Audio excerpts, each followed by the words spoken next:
Il piglio determinato lo ha, anche forte il ruolo che gli conferisce la riforma dei porti diventati autorità di sistema.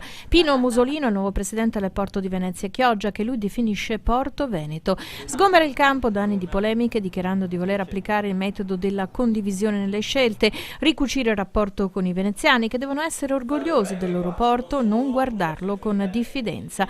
Al di là di una visione di sistema proiettata nel futuro, a Venezia ci sono delle urgenze che si chiamano Port Offshore, conca di navigazione, scavo dei canali, grandi navi, e solo su quest'ultimo tema Musolino si è sbilanciato, esprimendosi favorevolmente alla soluzione Marghera anziché Canale delle Tresse. Io credo che ci siano soluzioni fattibili e cantierabili, molto meno impattanti per quanto riguarda la laguna.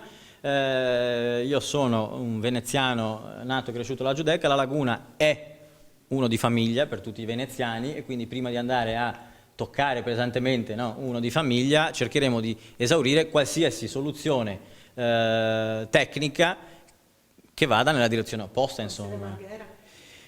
L'ho detto in altre occasioni, a Marghera è un'ipotesi, ci sono una serie di ipotesi, secondo me ci sono una serie di ipotesi veramente di rapida soluzione e cantierabilità.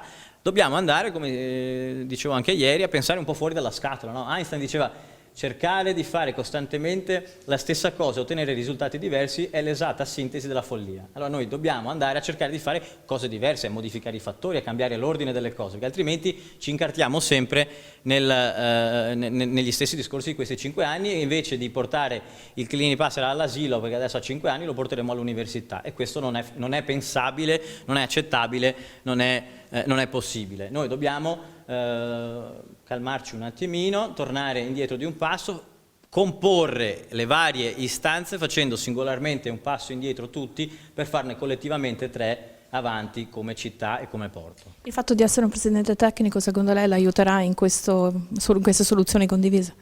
Penso proprio di sì, insomma, il fatto di portare anche una visione, diciamo, meno provinciale, meno legata ai temi squisitamente locali come metodo di fare, sicuramente secondo me mi aiuta e mi permetterà di confrontarmi come dicevo, con i vari portatori di interessi, sia le istituzioni che i vari corpi intermedi, in maniera, ecco, meno strutturata e, se volete, anche meno ingessata. E forse perché ha più potere da parte dello Stato?